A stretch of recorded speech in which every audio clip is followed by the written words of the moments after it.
सब ठीक हो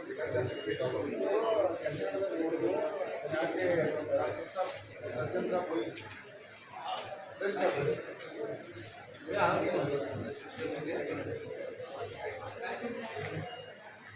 ताई कसं वाटतं? दुःख आहे का? दुखत आहे ना? काळजी करू नका, थोडा टाइम घेते कम होत. डॉक्टर साहब आहेत फक्त हां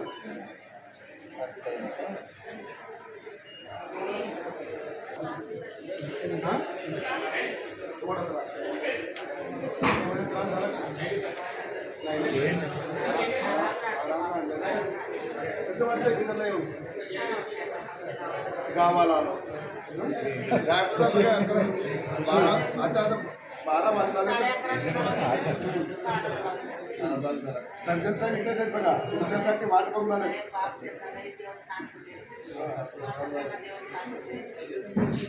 काय नाही, आराम करून घरला जाऊ आता. हाँ मेरे बहन का वहाँ पर वर्धा के पास दुर्घटना हो गया. टोटल 15 मेंबर हमारे फैमिली के थे. उसमें एक का डेथ हो गया और बाकी के 14 जो ICU में है और बाकी के 8 आज भगवान के दया से सब सुरक्षित यहाँ तक इधर को आ गए हैं। और इसके लिए हमारा हमारे पूरे फैमिली के लिए हमारे डीसी साहब, एडीसी साहब, हमारे सर्जन सर, और सबसे बड़ी बात हमारे फैमिली को सबसे ज़्यादा हमारे सहकार हमारे ईश्वर सिंह जी ठाकुर का और हमारे भावसार समाज के अध्यक्ष का सहकार हमारे को सबका सहकार बहुत अच्छी तरह से मिला। और ईश्वर जी ठाकुर जी डेली दिन में 3 से 4 बार मुझे सबकी तबीयत के बारे में पूछते थे और उनका मुझे बहुत सहकार मिला। हमारे भावसार समाज के अध्यक्ष जो घनाती जी का भी उनका भी मैं धन्यवाद करता हूँ, क्योंकि उनका भी मुझे बहुत बहुत सहयोग मिला। और दूसरी बात, दुर्घटना होने के बाद वहाँ पर शालिनी ताई मेघे के प्राइवेट हॉस्पिटल था, वहाँ पर ट्रीटमेंट हो गया। और वहाँ पर भी मुझे भगवान की दया से वहाँ का लोकल एक आदमी मिला जिसका नाम अमोल अवार्ड। वो भगवान के जैसा मेरे को बहुत हेल्प किया, हो फैमिली मेम्बर के जैसा। मुझे वहाँ पर एक पैसे की तकलीफ होने नहीं दिया, उतना भारी में मुझे बहुत ये किया। उसके लिए मैं उनका भी बहुत बहुत धन्यवाद करता हूँ। और एक बार मैं सबका, डीसी साहब का, एडीसी साहब का, हमारे सर्जन साहब का, हमारे ईश्वर सिंह ठाकुर जी का, हमारे भावसार समाज अध्यक्ष का, और अभी हमारे को जो सकुशल यहाँ पर ड्राइवर लेके आए उनका भी धन्यवाद करता हूँ। धन्यवाद। गत 25 तारीख को वारदा के पास में जो हमारे क्षेत्र के भावसार क्षेत्रीय समाज के बंधुओं का एक्सीडेंट हो गया था, जिसमें 14 लोग घायल हो गए थे। एक यात्री की मृत्यु हो गई। अभी 2 यात्री वहां पर अभी आईसीयू में वारदा में हैं और 8 यात्री आज यहाँ पर बीदर पहुँच गए हैं। ये हमें भी बहुत तसल्ली की बात है। और इस संदर्भ में मैं एक बात तो कहना चाहूँगा कि जब 14 में से एक यात्री की मृत्यु हो गई, तब जैसे ही हमने एडीसी साहब को और डीसी साहब को बताया कि वो बहुत गरीब है, उनके पार्थिव शरीर को लाने का भी पैसा नहीं है, तुरंत उन्होंने वहां से पार्थिव शरीर को लाने का व्यवस्था जिला प्रशासन ने किया, क्योंकि जिन्होंने काम किया है उसको हमको बताना ही पड़ेगा। और हमने जब उनको विनती की कि जितने लोग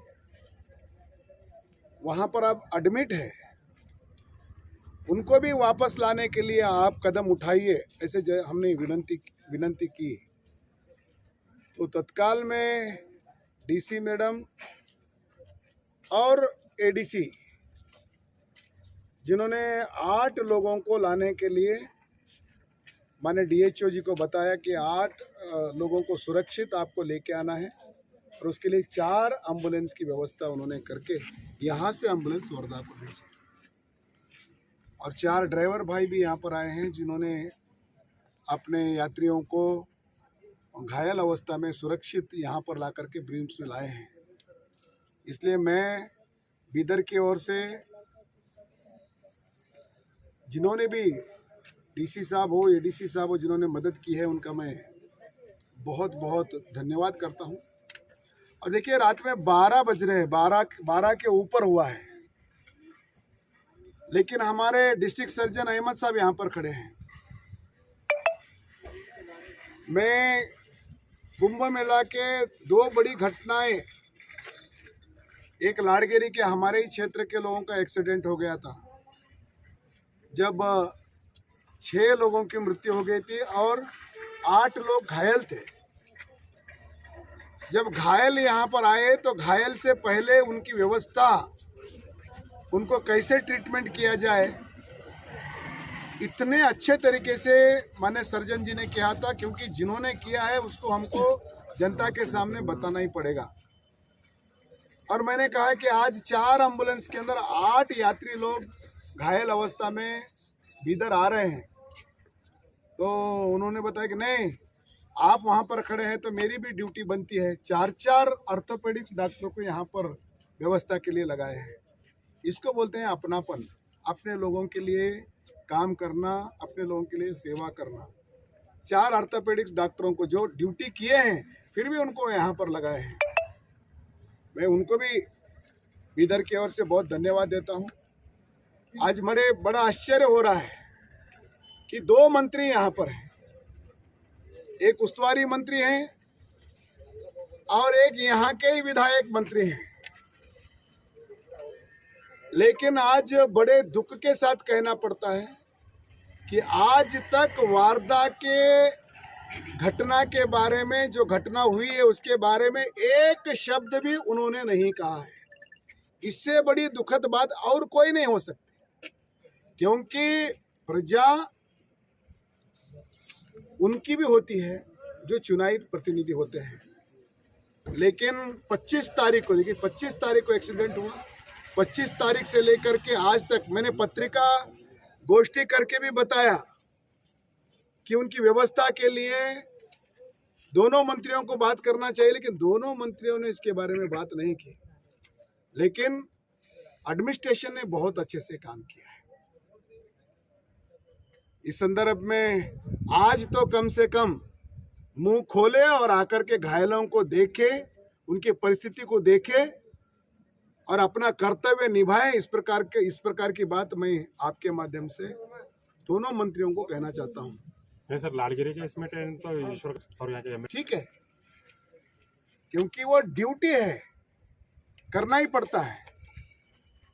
अब मैं भी यहाँ पर चुनाव खड़ा हूँ, हारा हूँ, लेकिन मेरी ड्यूटी मैं कर रहा हूँ ना।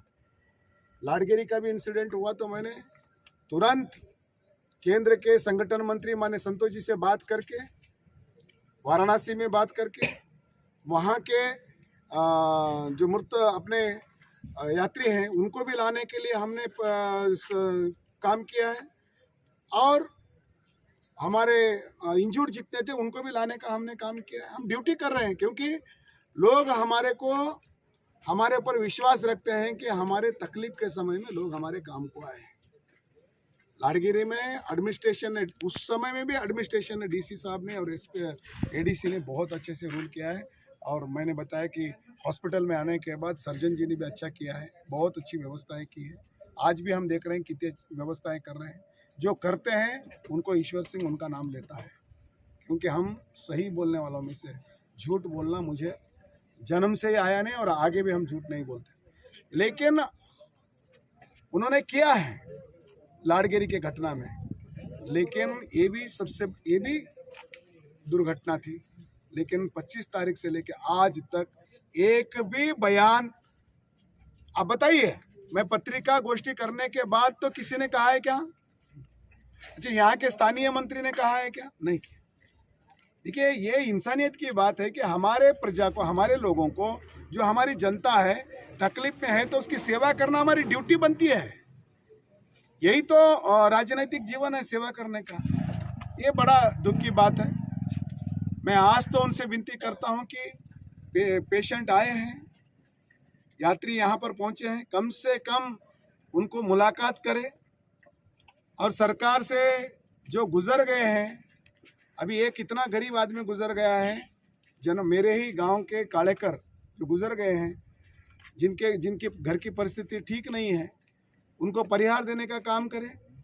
मुझे तो आज तक लालगिरी के लोगों को भी परिहार नहीं मिला है। मैं उनसे विनती करता हूं, सरकार से भी विनती करता हूं कि लालगिरी में जो निधन हो गए हैं उनका भी परिहार दिया जाए, और ये जो जनवाड़े में वारदा के पास में जो एक्सीडेंट हुआ है उनका भी परिहार दिया जाए। यही मैं आपके माध्यम से विनती करता हूँ। सर, केंद्र में तो आपकी सरकार है सर, महाराष्ट्र में आपकी सरकार है, क्या केंद्र सरकार से और महाराष्ट्र सरकार से आप सहायता की मांग करेंगे? हमने वाराणसी में जो एक्सीडेंट हुआ है तो वहाँ के सरकार से भी परिहार दिलाने के लिए बातचीत की है। उसके कुछ नियम हैं, उस नियम के आधार पे हम प्रयास कर रहे हैं। हम प्रयास करेंगे और उनको दिलाने का। लेकिन प्रदेश की सरकार ने तो घोषणा की है ना, अभी तक उनको पहुंचा नहीं है। पहुंचाने का काम किन का है? उनका ही है। वो पहुंचाने का काम करे, यही मैं विनती करता हूं। और महाराष्ट्र की भी सरकार ने जैसे ही तुरंत मुझे मालूम हुआ तो वहाँ के प्रदेश के महामंत्री महाराष्ट्र के गोविंद केंद्रे, जिनको मैंने संपर्क साधा तो उन्होंने तुरंत मुख्यमंत्री जी के पीए से बात करके वहाँ पर डॉक्टर्स को बात की और वहाँ के डीसी साहब को बात की और वहाँ के जितने भी वहाँ पर यात्री घायल थे उनको इलाज के लिए तत्पर डॉक्टरों की व्यवस्था कराने का काम महाराष्ट्र की सरकार ने किया है, उन्होंने भी किया है। इसलिए मैं वो वहाँ की भी सरकार से मैं विनती करता हूँ कि जो गुजरे हैं, जो भी नियम बनते हैं उसके हिसाब से परिहार दिलाने का काम वो भी हम करें। Thank you sir.